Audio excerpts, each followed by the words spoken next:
Olá, bem-vindos a mais uma análise aprofundada aqui conosco. Hoje o tema é daqueles, hein? Mexe com a gente, escatologia, o estudo do fim dos tempos. E a gente está com um material bem específico aqui, Escatologia 3, Doutrina, Fé e Sinais do Fim. Vai ser nosso guia. Olha, ele já começa forte citando Isaías 46.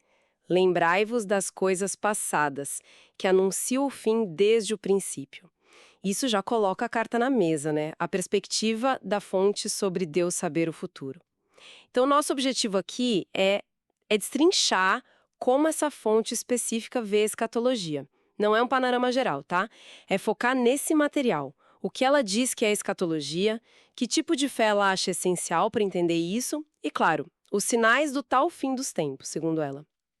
E a fonte já começa diferenciando, né? Dizendo que para ela a escatologia não é fanatismo, não é para botar medo, é doutrina bíblica mesmo. Exato.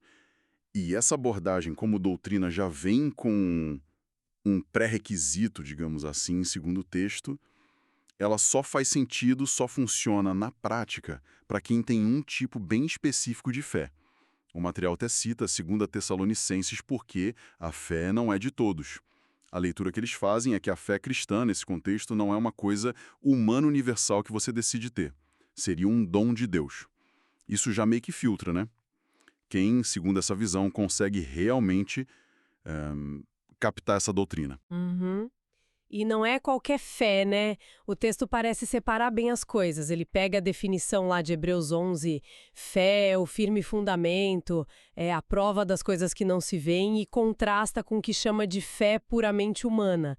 Essa fé humana seria tipo uma expectativa, uma esperança talvez baseada em desejo, né? Mas a fé bíblica que o texto descreve é outra coisa. Ele até explora a palavra grega para prova ou certeza hipostasis, que quer dizer substância, algo concreto, real. E o fascinante aqui é como isso dá o tom para tudo que vem depois na fonte, sabe?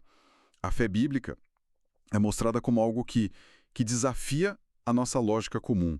É absolutamente lógica, como o texto diz, olhando pelo lado humano. Não se baseia no que a gente vê, no que a gente toca, no ver para crer. Pelo contrário, a dinâmica é crer para ver.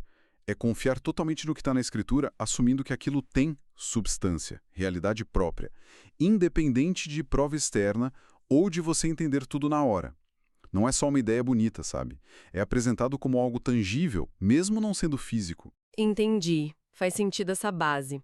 Então, com essa fé específica e lógica estabelecida, a fonte vai para a pergunta de 1 milhão, né? Quando? Quando essas últimas coisas vão acontecer? E aí, claro, vem Mateus 24, 36, daquele dia e hora ninguém sabe, senão só o Pai. Parece jogar um balde de água fria em quem quer marcar data, né? Como a fonte lida com isso, com essa tensão? Pois é, essa passagem é chave para eles. A interpretação que a fonte dá é que Jesus não falava do fim do planeta Terra literalmente. Critica até essa visão meio sensacionalista e maniqueísta, como eles chamam. A leitura é que se trata do fim de uma era, sabe? Um aion em grego. Um ciclo. E o foco total é na exclusividade do Pai sobre a data. Nem anjos, nem o próprio Cristo na Terra sabiam. Isso para a fonte é um recado direto contra ficar especulando data. Faz sentido. Se a data exata é mistério, então o foco muda para o que a fonte explora bastante: os sinais. Mesmo sem saber o quando, o texto diz que Cristo deixou pistas, né? Indicadores da proximidade do fim dessa era. E a lista, baseada ali em Mateus 24, é extensa e meio perturbadora. Começa com engano religioso geral, muita gente falando em nome de Cristo, mas enganando. Exatamente. E aí vem uma cascata de coisas globais, sociais, guerras, rumores de guerras. O texto não fala em paz, né? Mas em conflito constante, ou a ameaça dele. Fome, terremotos em vários lugares, indicando talvez uma frequência maior, né? E não para aí. Não mesmo.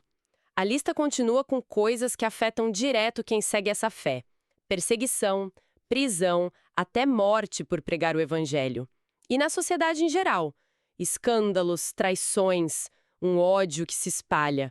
Parece que o tecido social vai se rasgando, né? Uhum. E tem mais dois pontos bem fortes.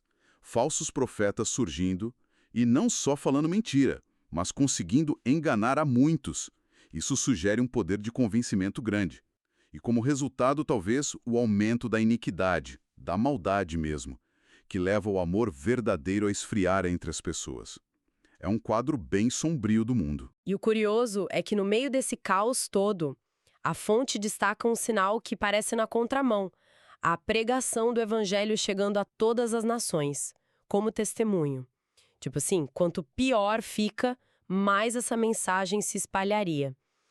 É complexo, né? Sinais de colapso e, ao mesmo tempo, de expansão religiosa. É. E a observação central da fonte ligando isso aos nossos dias é que muitos desses sinais já estariam acontecendo. Talvez, como eles sugerem, de forma suave e discreta no início, mas com tendência clara a acelerar e principalmente a convergir. A ideia não é que um sinal isolado prove algo, mas a ocorrência junta e crescente de vários deles apontaria para a época. Se a gente conecta isso tudo, a fonte vê um processo em andamento, gradual, não um evento súbito que começa o fim, algo que vai se desenrolando. Entendi. Então, o cenário é de sinais convergindo, aumentando, e nesse cenário a fonte prevê dificuldades específicas para os eleitos e regenerados, como ela chama. Que dificuldades são essas? O texto cita exemplos de Jesus, né? Fala de uma grande tribulação, complicado para quem tiver criança pequena ou amamentando, talvez sugerindo dificuldade de fugir, vulnerabilidade, né? Fala também de profanação de lugares sagrados, o que já pode ter tido cumprimentos históricos, mas que a fonte projeta para esse tempo final. E tribulações gerais, assim, um período de aperto mesmo, intenso. E nesse aperto todo, a fonte fala algo sobre a duração disso? Vai durar para sempre? Não, e essa é uma afirmação que eles consideram crucial. Não fossem aqueles dias abreviados, ninguém seria salvo. Mas por causa dos escolhidos, tais dias serão abreviados. A interpretação é que Deus vai intervir para limitar o tempo desse sofrimento extremo, justamente por causa dos escolhidos, aqueles que perseveram na fé que a gente falou antes. Falando em fé, em perseverança, a fonte dá um alerta muito forte sobre engano nesse período, né? Fala de falsos cristos, falsos profetas, que não vêm de mãos abanando. Eles vão fazer grandes sinais e prodígios, coisas espetaculares, capazes de enganar, se der, até os escolhidos. Nossa, isso é sério. Como a fonte diz para lidar com isso? Esse é um ponto nevrálgico e levanta uma questão importante sobre discernimento, né? O aviso da fonte é claro. A fé não pode se basear nesses sinais, nessas maravilhas, por mais convincentes que sejam. E a razão é direta. O texto afirma que o adversário espiritual, o diabo, também pode fazer coisas extraordinárias assim. Então fazer milagre ou prodígio não seria por si só uma prova de divindade nessa visão. Exige outro tipo de filtro, não baseado no show, mas talvez naquela fé ilógica na escritura que a gente comentou lá no começo. Entendi a lógica. Se a fé não pode se apoiar no externo, que pode ser falso, ela precisa de outra base.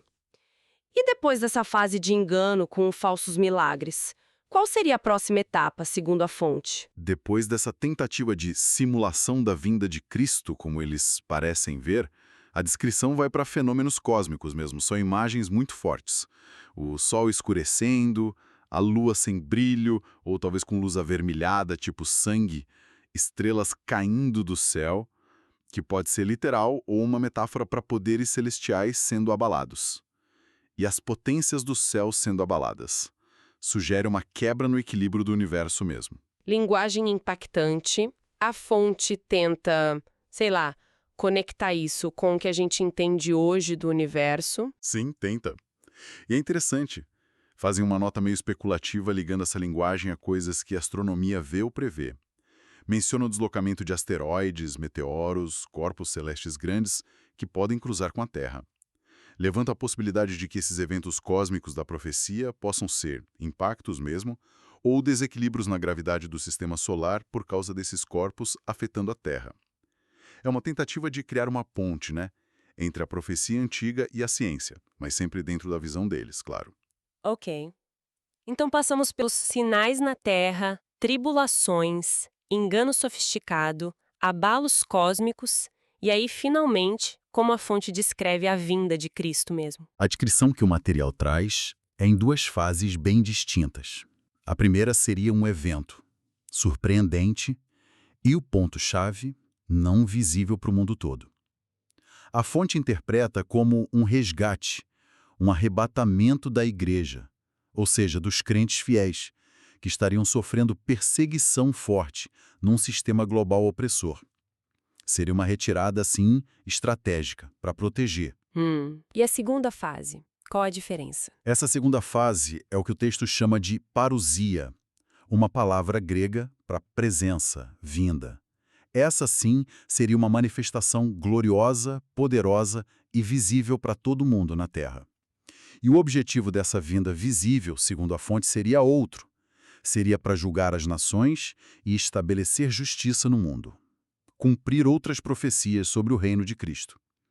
Então, tem uma chegada inicial mais discreta e seletiva para resgate e depois uma manifestação pública universal para juízo e para instaurar uma nova ordem. Certo, então recapitulando o que essa fonte nos mostrou. Escatologia doutrina séria, não especulação, mas precisa de uma fé específica, um dom divino, que confia na palavra mais que na experiência, aquele crer para ver, a data exata do fim da era, mistério de Deus. Mas tem sinais claros, sociais, naturais, religiosos, cósmicos, que indicam a aproximação e que para a fonte já estão rolando e convergindo. Espera-se tribulação, engano com falsos milagres, abalos cósmicos e a vinda de Cristo em duas etapas: resgate invisível, depois manifestação visível para juízo, ufa. Diante disso tudo, qual a recomendação final da fonte? O que fazer? A conclusão prática que o texto tira disso tudo é um chamado para vigilância, para preparação espiritual constante. A ordem final é aquela de Cristo mesmo: vigiar, orar, estar preparado. Porque a hora exata ninguém sabe, mas os sinais e a sequência dos eventos foram revelados, segundo a fonte, para que o pessoal não seja pego totalmente de surpresa. Uma visão bem detalhada mesmo. E com implicações bem profundas para quem acredita nela. Com certeza. E pensando em tudo isso que a gente conversou, principalmente naquele aviso forte da fonte sobre sinais e prodígios poderem enganar, que até forças contrárias poderiam fazer, fica uma questão para a gente refletir, né? Que sai direto dessa análise. Se o espetacular não é garantia, se milagre pode ser falso, segundo essa própria visão, então que critério sobra? Que tipo de discernimento, baseado nos princípios que a fonte apresentou, seria preciso para diferenciar uma manifestação espiritual que eles consideram autêntica de outra que é só ilusão, show ou engano mesmo? Especialmente nesse clima de esperar o fim dos tempos, onde a busca por sinais pode ficar ainda mais intensa, é uma pergunta bem complexa, né? Sobre verdade e engano no mundo espiritual, pelo menos como esse material que a gente viu descreve.